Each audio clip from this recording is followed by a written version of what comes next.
Hello and welcome students, Gyanjyoti coaching সেন্টারের পক্ষ থেকে তোমাদের সকলকে আরও একবার স্বাগত। কালকে আমি তোমাদের একাদশ শ্রেণীর পাশ্চাত্য চিন্তাবিদ যারা ছিল, পাশ্চাত্য ভারতীয় চিন্তাবিদ যারা ছিল, তাদের শিক্ষা নিয়ে কি মতামত সেটা নিয়ে আমি ক্লাসটা নিয়েছিলাম।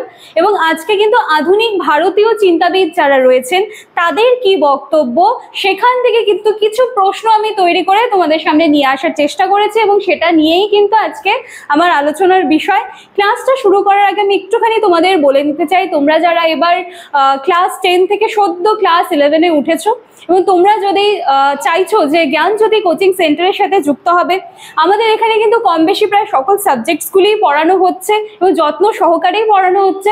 তো তোমরা যদি চাও যে আমাদের জ্ঞানজ্যোতি কোচিং সেন্টারের সাথে যুক্ত হবে, তোমাদের একাদশ শ্রেণীর এই বছরের ফার্স্ট সেমিস্টারের যে শিক্ষাটা আছে সেটা যদি আমাদের সাথেই তোমরা করে নিতে চাও, তাহলে কিন্তু অবশ্যই তোমাদেরকে ওয়েলকাম।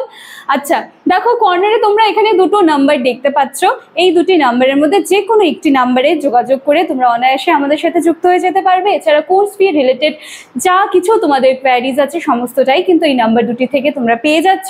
আচ্ছা, তোমরা যদি ভাবো যে সমস্ত সাবজেক্টটা নিয়ে পড়বে সেটারও কিন্তু সুবিধা আছে, এবং যদি ভাবছো যে একটি বা দুটি সাবজেক্ট নিয়ে পড়বে সেটাও কিন্তু আমাদের এখানে সুবিধা রয়েছে। আর কথা না বাড়িয়ে কিন্তু আজকে আমি আলোচনার আমার যে বিষয়টা আছে আমি সেটা শুরু করছি।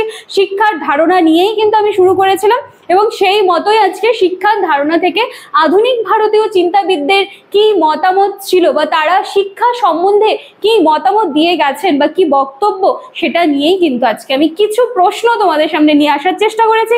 একেবারে ডাইরেক্ট প্রশ্নে যাওয়ার আগে কিন্তু আমি কালকে যেটা বলেছিলাম যে দেখো, পাশ্চাত্য চিন্তাবিদ যারা রয়েছেন, ভারতীয় পাশ্চাত্য চিন্তাবিদ যারা রয়েছেন তাদেরকে কিন্তু আগে তোমাদেরকে আলাদা করে চিনতে হবে।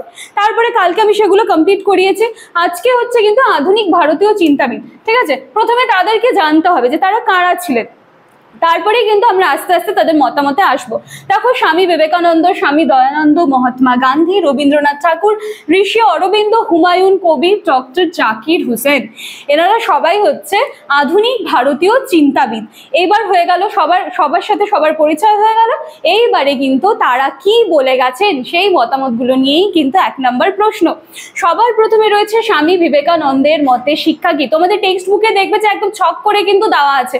আমি সেখান থেকে একটুখানি যা সম্ভব হয়েছে সেখান থেকে কিছু প্রশ্ন তুলে আনার আমি সেটাই কিন্তু করেছি। সবার প্রথমে রয়েছে যে স্বামী বিবেকানন্দের মতে শিক্ষা কি।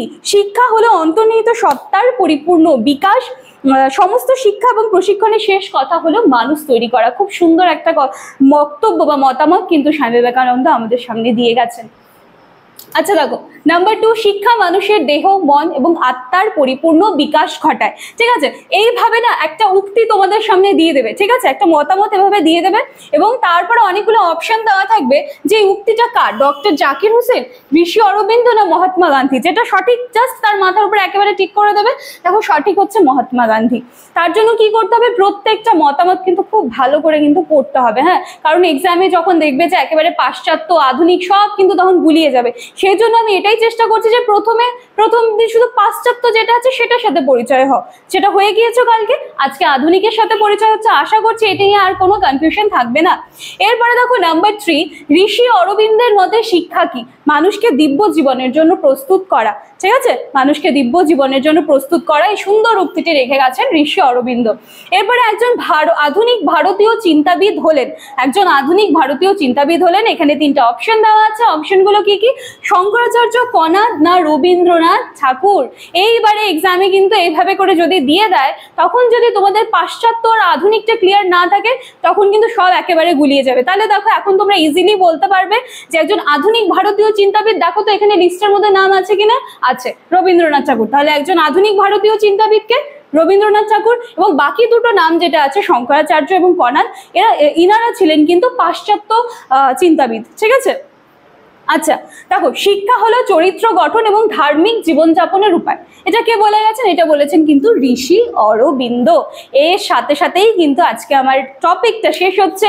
আগামী দিনে বা নেক্সট ক্লাসে কিন্তু আমি এরকম আরো কিছু তোমাদের উক্তি রয়েছে যেগুলো টেক্সট বুকে, সেখান থেকে কিন্তু প্রশ্ন তৈরি করে নিয়ে আসার চেষ্টা করছি।